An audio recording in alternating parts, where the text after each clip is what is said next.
Bow.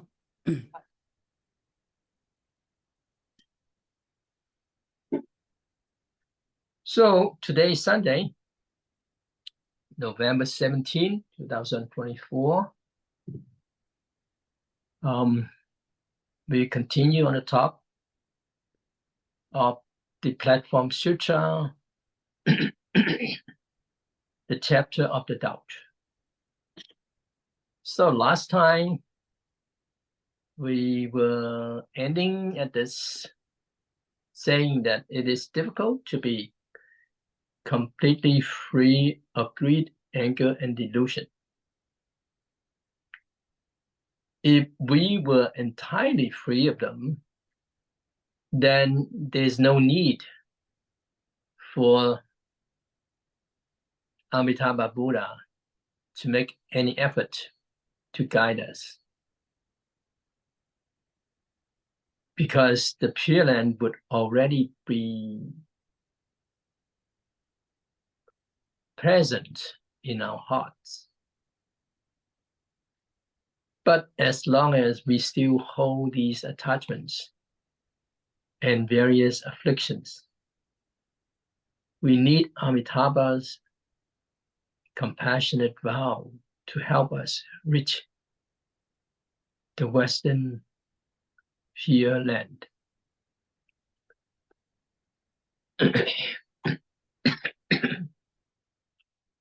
And the talk ended on November 10, 2024. So now we continue with the saying of the 8 wrong paths. Now these are essentially the opposite of the Noble Eightfold Path. Although some interpret them differently as follows: wrong views, wrong thoughts, wrong speech, wrong action, wrong livelihood, wrong effort, wrong mindfulness, and wrong concentration. So now we'll go one by one. What is wrong view? Well, wrong view includes beliefs such as eternalism, which is the belief in a permanent self, and nihilism, the belief that nothing persists after death. So it's kind of strange. Believing in deities is eternalism, but not believing is nihilism. So what should we believe in? Even if we view the Buddha as a deity, it remains an eternalistic view. Well, many people worship gods, Buddhas, or great bodhisattvas without distinction, treating all as similar. But what view is this? It is wrong view. The Buddha is not a god. So the question is that, what is the difference between Buddha and a deity? We need to know that a Buddha is not an eternal savior or absolute ruler. He shows us how to practice and how to achieve Buddhahood ourselves. He is a teacher, a guide, and can aid us. But we must rely on our own effort. Relying solely on a deity to save us without personal effort, that is wrong view. All beings are impermanent and lack an eternal self. So is the Buddha eternal or temporary? Before attaining enlightenment, he believed there was enlightenment to attain. After enlightenment, he understood there was nothing eternal to hold on to. He doesn't control or create beings. He simply responds when asked for guidance. This is the difference between Buddha and a deity. Deities often impose their will, demand faith in their authority, and insist on obedience. This is a divine attitude. For example, the Christian and Jewish gods have led to conflicts, like the ongoing Arab-Israeli tensions, because both sides believe their God is supreme, leading to unending conflict. And this conflict stems from wrong views. Even among Buddhists, there are many wrong views. People argue, saying, "Your way is wrong, mine is right." This is also wrong view. Why argue? Just because you think it's right doesn't mean others agree. In our community, some members seem to think only their views are correct. This mindset is not acceptable. We must respect others. When someone expresses an opinion, it reflects the level and understanding. It represents them, not you.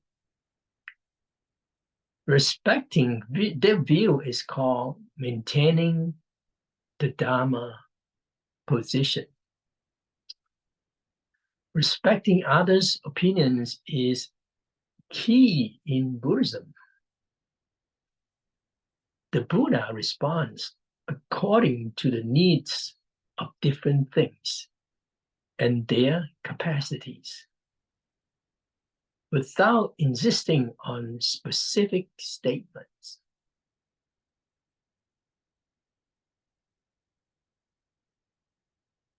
Now, let's give an example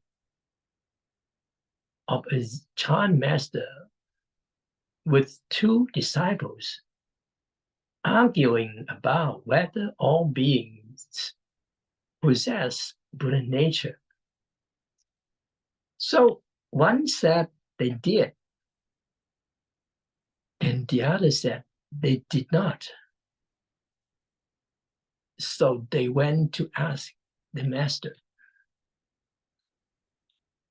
The master told the first, "Yes, you are correct."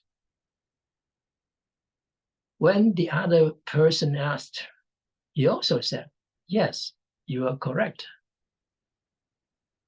Then A third observer, confused, and asked, "How can they both be right?" You know what the master replied? He said, "You are right too." So who is correct? Now we know that the Buddha gives different answers based on the needs and capacities of individuals, much like a doctor prescribing medicine based on each patient's specific illness. If you insist that only your view is correct, what is this called? Yes, wrong view. So if everyone has their own view, we must respect others. So it happens in families. Usually conflicts happens between husband and wives or between siblings. It is usually because of trivial matters, small opinions that clash and lead to argument. There was a true story from a couple in the States. He and his wife often argued. His wife was very much particularly about cleanliness. So she always peeled the skin off an apple before eating it. However, her husband would simply rub the apple on his sleeve and eat it as is, like many Americans do. Now, watching him eat like that disgusted her, and she would say, "You are like a pig. The apple is dirty and your sleeve is filthy, and yet you rub it on your sleeve and eat it." Her husband replied, "It doesn't bother me. I'm a person, and this is a person's sleeve. What's wrong with rubbing it again, rubbing it clean and eat it? You're crazy." So they argue every day just over how to eat an apple. Do we have similar situations at home? Well, people have different personalities and perspectives. Don't force your views on others. In small matters, we should practice this so-called each Dharma has its own position to abide to, which means respect others and don't impose your ideas. Your opinion may be good, but you don't have to force others to accept it. Offer your opinion, but respect others' rights to their own view. This approach can lead to harmony in your family.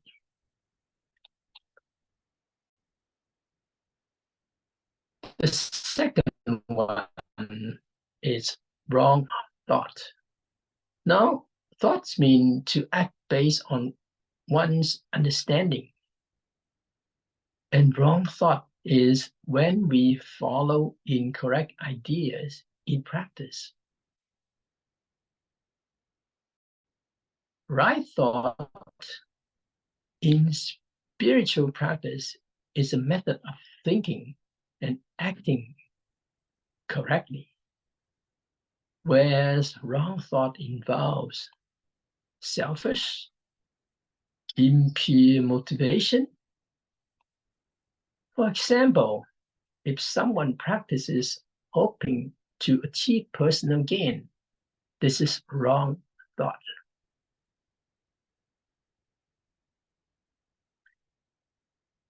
Once, someone told a teacher that his son went to Malaysia, where he encountered people practicing the so-called Gu magic, a kind of poison curse.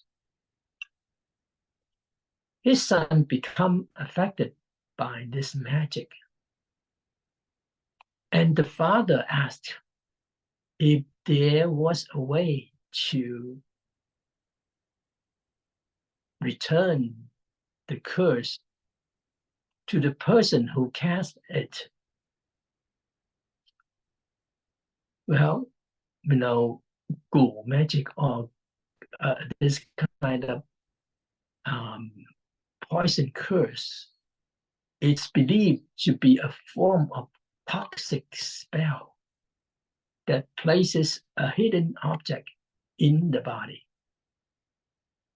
Perhaps a small snake or centipede, or some kind of poison that cannot be detected by scientific instruments, but lurks within a person. There is a technique to extract and neutralize it. But if it is returned to the caster, it could harm them. This would be a form of revenge. So what our Sifu advised him is that Buddhism does not have a method for revenge. There is no practice that involves retaliating with harm. Some people practice with the hope of revenge. Others with the goal of winning the lottery or achieving personal desires like marrying a specific person. Practicing with such motivations is wrong thought. So the father then asked, so does Buddhism just let others harm us? If someone casts this poisonous curse on us, we are helpless? So our teacher replied, there's a method. He said, would you like to know it? This method works against many of the energy, negative energy.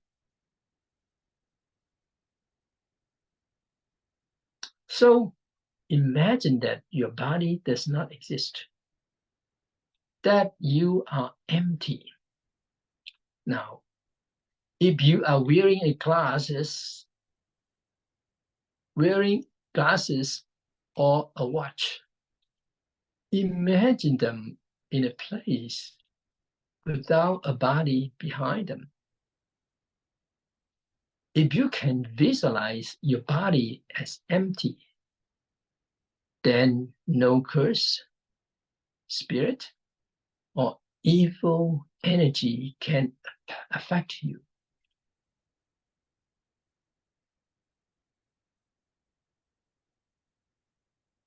And many people come to our teachers saying their homes feel disturbed or that they feel a ghostly presence. So our Shifu doesn't use talismans or spells, but instead teach them to imagine themselves as transparent and eventually as non-existence.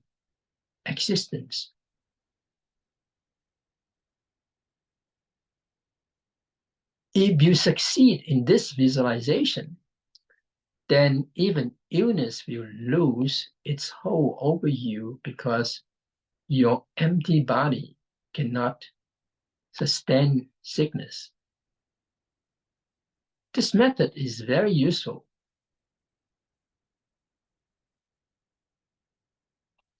And Sifu said he's sharing with you for the first time. Well, I'd like to share with you one thing with our teacher. Now, when he went to the meeting with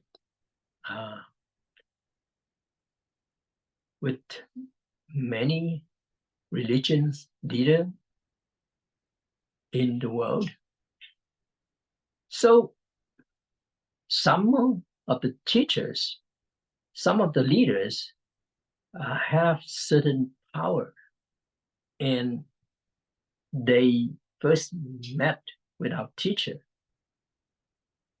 They use some kind of power, even when shaking hands. So our Sifu actually, he used this method of realization. This kind of contemplation or realization is thinking that the body is empty. And once your body is empty, then you don't feel that you are affected by the energy of others.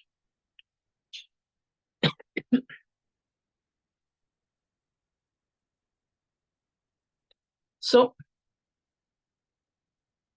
what is the essence of wrong thought?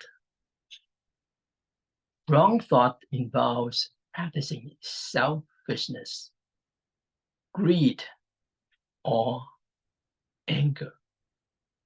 Now, this method here, visualization, we need to somehow practice often until we can master this. That will work. Now comes the wrong speech. This is like false speech and includes deceptive words, slander that confuses right and wrong, or speech that incites greed, desire, hatred, or encourage actions like killing, stealing, lying, or sexual misconduct. If we listen closely, we can tell whether the speech we are hearing is wholesome or wrong. Wholesome speech uplifts our character and health, while wrong speech might sound pleasing, but ultimately brings harm to individuals, families, or society.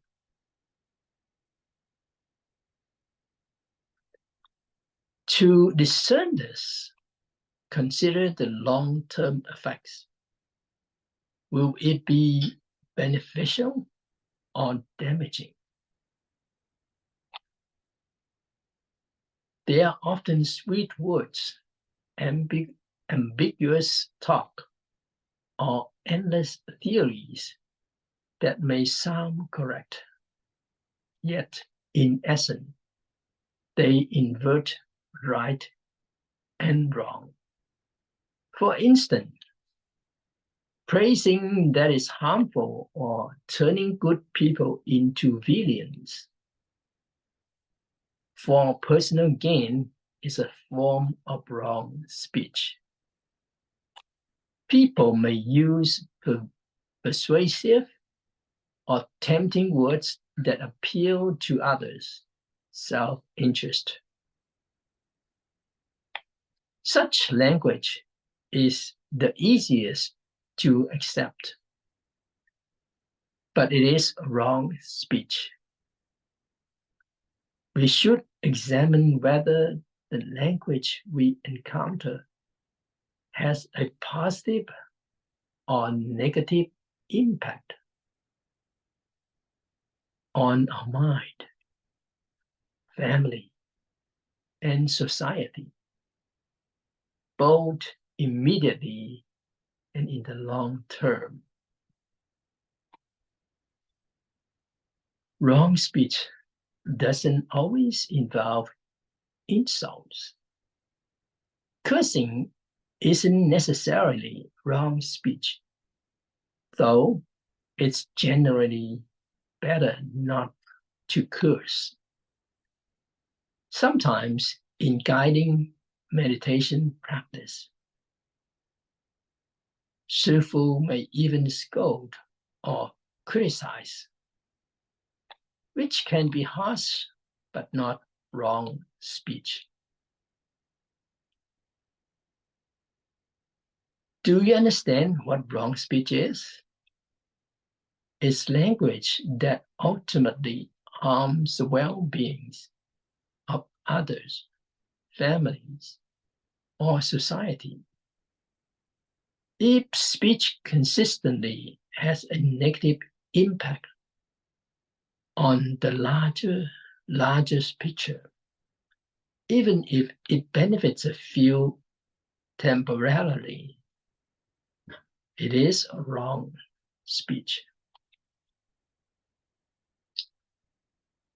Number 4, wrong livelihood. Right livelihood refers to one's occupation or professions.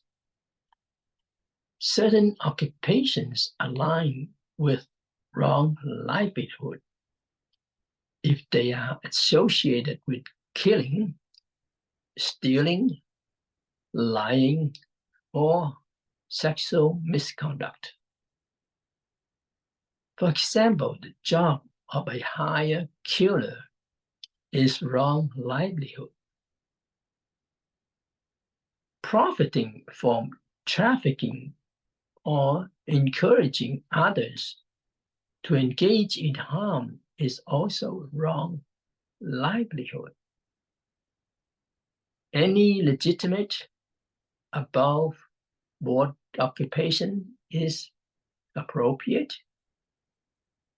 We should avoid underground or harmful professions. There are many such underground activities in society, like illegal banking or clubs. Although some legal activities, like state-regulated prostitution, are technically lawful, they are still considered wrong livelihood from a Buddhist perspective. Government laws don't always align with what's right or wrong by Buddhist standards. We define the right livelihood as work that benefits the mind, family, and society.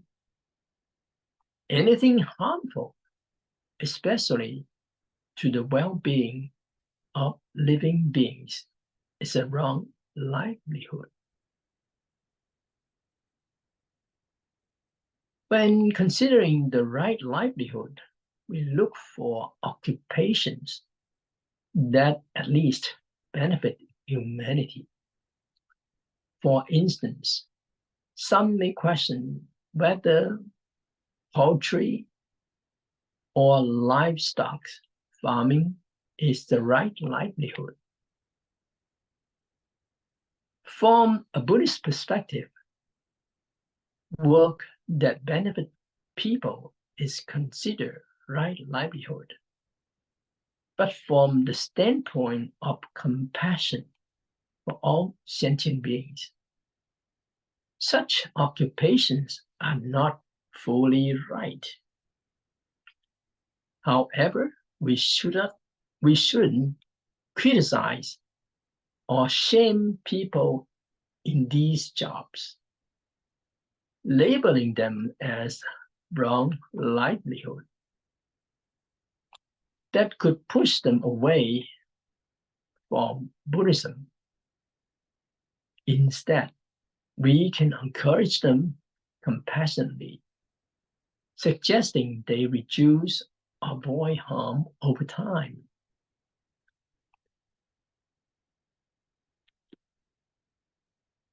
Our Shifu also gave an example. He said there was a couple where the wife, after taking the 3 refuges and the 5 precepts, began to argue with her husband, who worked as a chef, preparing fish and meat. She would say, "You are creating karma. You are constantly cooking animals, and you will suffer in the future." She repeated this daily, which worried husband. And he eventually came to Shifu, asking if Buddhism only intimidates people. Well, you know what our teacher said? He said that since he had not taken the 5 precepts, his work was legitimate. He was not committing thefts or harm intentionally. The Shifu asked if he was cooking live animals, and he said it was mainly prepared meats. He explained that people wanted him to cook what they had already purchased, which makes sense. Afterward, he said he plans to retire early and open a vegetarian restaurant. So in this way, Shifu is not threatening him. Shifu just simply explained the principles. He decided to adopt Buddhism and then took refuge, not because of his wise threats, but due to a gradual understanding of right livelihood. Then we come to another one, wrong career, or, before we say wrong effort. But I think this word career is better. Wrong career refers to making a living through certain skills or occupations that rely on harmful methods. For instance, someone might learn techniques to perform abortion and become known for providing these services. Others might avoid performing such procedures due to the risk. But someone does it skillfully without harm to himself. What kind of skill is this? It's a skill of killing unborn infants. And this is wrong career. Any occupation or skill connected to killing, stealing, sexual misconduct, or deceit is considered wrong occupations. Using such method to sustain oneself is wrong occupation.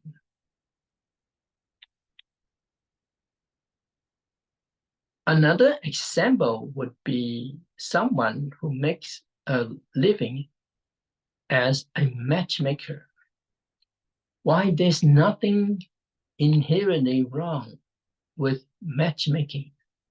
Some might specialize in helping people break up existing marriages to satisfy the desires of others, thus disrupting families. This kind of matchmaking is wrong occupation, as it's tied to unwholesome conduct. A legitimate matchmaker who unites rightful couples is not considered wrong livelihood or wrong occupation. But using matchmaking as a means of breaking up family is.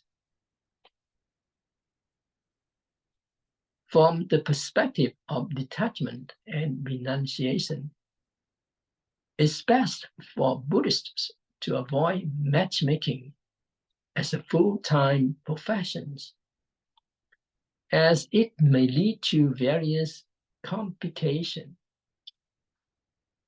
particularly for monastics. Engaging in matchmaking can create difficulties. You may ask, what kind of difficulty is it? Well, matchmaking a couple and then afterward, if something went wrong, then people might complain about this person. So actually, for monastics, we have a rule of not allowing to do the matchmaking, to advise people with this. That's what happens.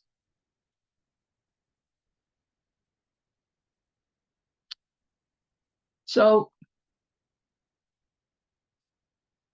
I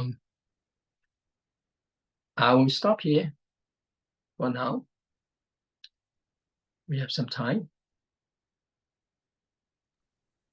Well,